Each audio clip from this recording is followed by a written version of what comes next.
Class 12 का एक chapter है इंटीग्रेशन, और ये जो चैप्टर है इसमें जैसे क्या पढ़ते हो इंडेफिनिट इंटीग्रेशन और डेफिनिट इंटीग्रेशन। तो एक इंडेफिनिट इंटीग्रेशन का क्वेश्चन है, और ये जो क्वेश्चन है इसमें आप देखोगे तो क्वेश्चन तो इजी है, मतलब बहुत ज़्यादा आपको टफ नहीं है क्वेश्चन, लेकिन इसमें जो है थोड़ा बहुत जो आपको समझना है वो है सॉल्यूशंस के पार्ट में, कि सॉल्यूशंस करने टाइम में आपको थोड़ा बहुत ज़्यादा ध्यान देना पड़ेगा, क्योंकि इस क्वेश्चन में देखोगे तो थोड़ा कंपेरिजन वाले क्वेश्चन है ये। मतलब आपको इसको सॉल्व करके उससे कंपेयर करना है, एंड कंपेयर करके देन आपको फिर मैक्सिमम वैल्यू फाइंड करना है a sin x plus b cos x का। तो देखिए मैक्सिमम वैल्यू इसका निकालने का ट्रिक भी होता है कि आप यहाँ पर इसका मैक्सिमम वैल्यू निकाल सकते हो, जो कि ट्रिग्नोमेट्री में पढ़ते हैं हम लोग क्लास 11th में। अब यहाँ पर पहले तो यहाँ पर इसको आप सॉल्व कैसे करोगे ये समझो, फिर सॉल्व करने के बाद आप कंपेयर करोगे एंड देन आपके आंसर आ जाएंगे। तो देखिए जब आप इसको सॉल्व करने के लिए जाओगे तो यहाँ पर जो क्वेश्चन है आप इसमें जो ध्यान रखना, आपको ये ध्यान रखना है कि कभी भी इंटीग्रेशन में अगर आपको dx by a sine square x plus b cos square x दिया है, तो साइन स्क्वायर और कॉस स्क्वायर एक्स दे रखा हो तो आप कोशिश करोगे यहाँ पर इसको टैन में कन्वर्ट करने का या फिर कॉट में कन्वर्ट करने का, है ना। टैन में कन्वर्ट करो बेटर है, कॉट में भी करोगे तो भी बन जाएगा। तो यहाँ पर बेसिकली हम लोग टैन में कन्वर्ट कर सकते हैं। तो कैसे टर्म में कन्वर्ट करोगे, तो देखो यहाँ पर है आपका dx by a sine square x plus b cos square x है, तो क्या करो कॉस स्क्वायर से मल्टीप्लाई डिवाइड कर दो। तो जब आप कॉस स्क्वायर एक्स से मल्टीप्लाई डिवाइड करोगे तो ये मिलेगा आपको a square into sine square x by cos square x plus of b square into cos square x by cos square x. और यहाँ से आपको यहाँ से क्या हो जाएगा, कॉस स्क्वायर कैंसिल हुआ, ये कॉस स्क्वायर ऊपर ले जाओगे दिया जाएगा आपका सेक स्क्वायर एक्स, ठीक है, sec square x by a square into tan square x, और ये हो गया प्लस ऑफ बी स्क्वायर। तो इस तरह से आप यहाँ पर सॉल्व कर सकते हो। तो यहाँ पर सेक या टैन, सेक मतलब टैन में कन्वर्ट कर लो या फिर कॉट में कन्वर्ट कर लो, उससे कोई दिक्कत नहीं है, अब दोनों केस में आपका बन जाएगा क्वेश्चन। अब देखिए बहुत सिंपल क्वेश्चन है कि आपको अगर इस तरह से दे दिया गया है, अब आप इसमें क्या कर सकते हो, टैन एक्स को टी ले लो, क्योंकि ऊपर में सेक स्क्वायर एक्स है, तो सब्स्टिट्यूशन लगा दो। तो let tan x equals to t, tan x को आप टी ले लो, टैन एक्स को आप जब टी सब्स्टिट्यूट करोगे तो टैन एक्स को क्या करोगे सब्स्टिट्यूशन में, जैसे कि हम लोग इसको डिफरेंशिएट कर देते हैं, तो आपको मिलेगा sec square x into d x is equals to d t. इस वैल्यू को पुट कर दो, तो जैसे आप पुट करोगे तो आ जाएगा आपका डी टी, यानी sec square x d x के बदले क्या हो गया डी टी डिवाइडेड बाई, ये हो जाएगा आपका a square into t square plus b square, ये आ जाएगा आपका a square into t square plus b square आ गया। अब देखिए ये क्या है करना, आपको इंटीग्रेशन करना है, तो यहाँ से आप ए स्क्वायर चाहो तो कॉमन भी ले सकते हो, यहाँ पर आपका आ जाएगा 1 by a square integration of d t by t square plus of b by a का स्क्वायर, ठीक है, ये आ जाएगा ए स्क्वायर से मल्टीप्लाई डिवाइड कर दो बेसिकली। तो देखिए ये आ गया आपका t square by plus of b by a का होल स्क्वायर। तो देखिए यहाँ पर क्या होता है कि जब भी आप इंटीग्रेशन करते हो इस तरह का, तो जैसे फॉर्मूला पढ़ते हैं हम लोग कि अगर इंटीग्रेशन ऑफ, आपको जैसे फॉर्मूला होता है d x by x square plus a square, ठीक है, d x by x square plus a square, तो इसका फॉर्मूला होता है क्या होता है 1 by a tan inverse of x y, ये फॉर्मूला होता है 1 by a into tan inverse of x Y.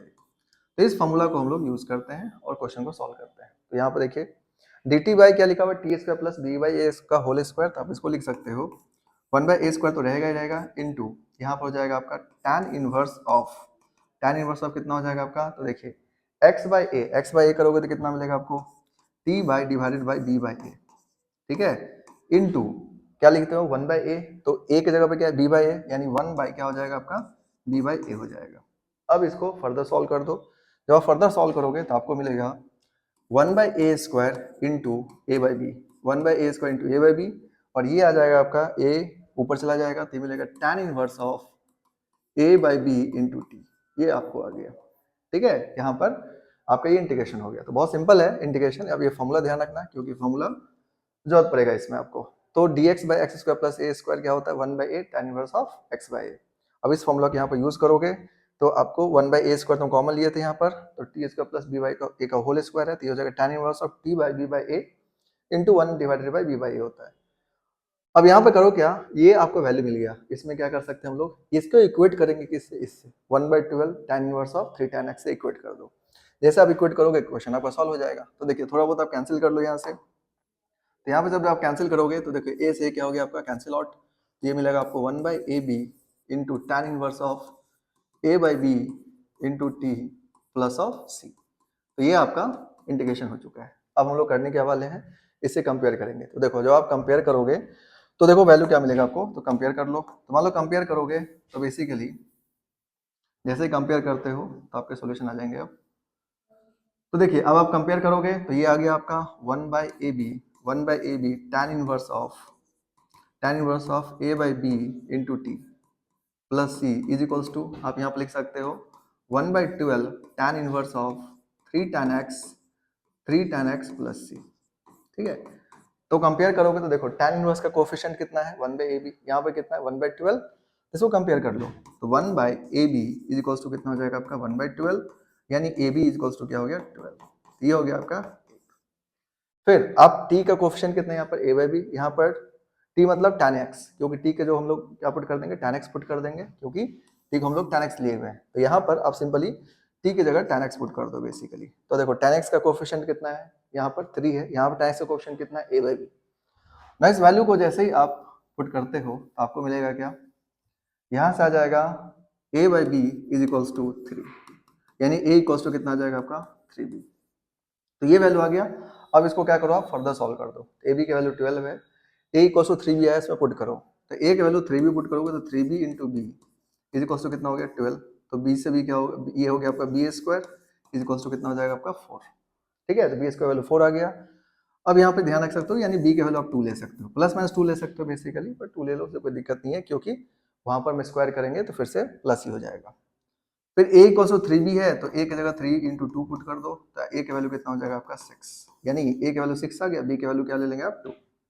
अब आपसे पूछा गया क्या है a sin x plus b cos x का मैक्सिमम वैल्यू क्या होगा। तो देखिए मैक्सिमम वैल्यू निकालने का जो प्रोसेस होता है वो ये होता है कि कभी भी आपको मैक्सिमम या मिनिमम पूछा जाए इसका, तो देखिए कैसे मैक्सिमम मिनिमम निकाला जाता है।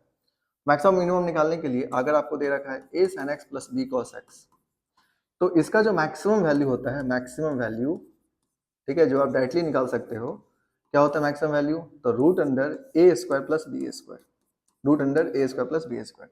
इसी में अगर आपसे पूछा जाता है मिनिमम वैल्यू कितना होगा, तो माइनस लगा दो, minus of root under a square plus b square इसका मिनिमम वैल्यू हो जाएगा।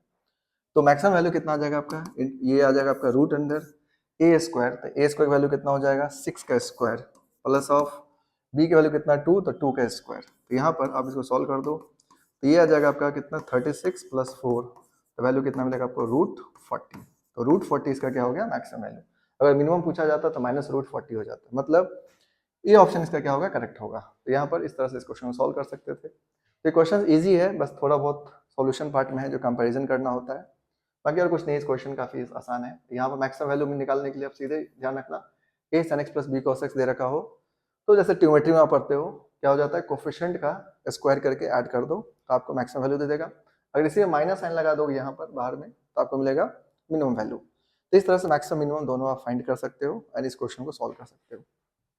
तो इंडेफिनिट इंटीग्रेशन क्वेश्चन को सॉल्व करना के लिए आपको बस थोड़े बहुत मेथड जो होते हैं ना उस पर ज़्यादा ध्यान देना चाहिए, तो आप इस क्वेश्चन को आसानी से सॉल्व कर पाओगे। तो आप इसको ध्यान रखो।